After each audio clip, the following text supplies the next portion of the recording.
Ուշադիր հետևելու եք եւ արդեն 5 օրը նիստերը դատաքննություն ընթանում է, ինչ տպավորություն ունեք։ Շատ ծանրաբեռնված է դատարանը, դիմումների քանակը մեծ է,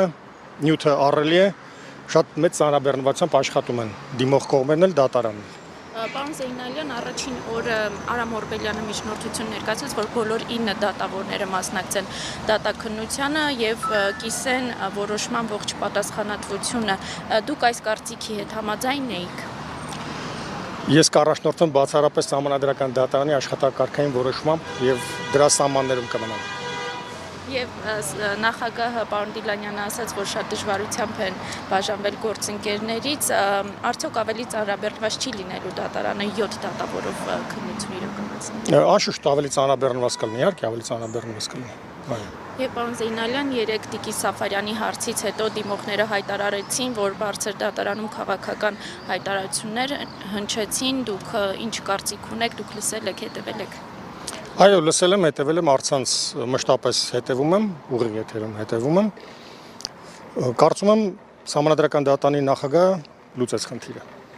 Բայց ձեր գնահատականը ինչպիսին է, քաղաքական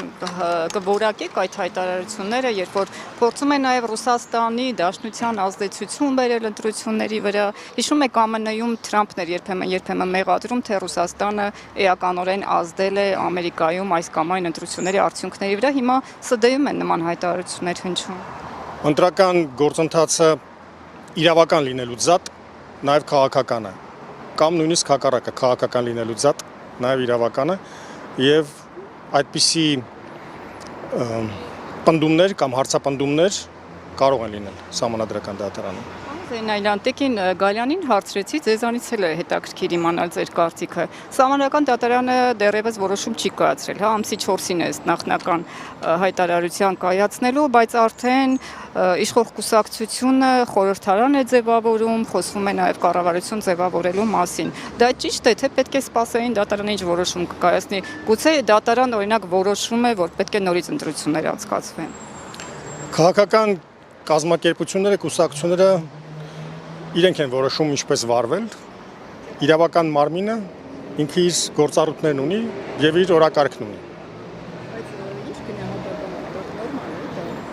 Դա իրենց խնդիրն է, իրենց իրավունքն է։ Ազատ է։ Նույն հաջողությամբ ընդդիմությունն էլ կարող է այդպես, հա, իրեն պահել կառավարություն ձևավորել, խորհրդարան ձևավորել։ Այո, կարող են, ազատ են։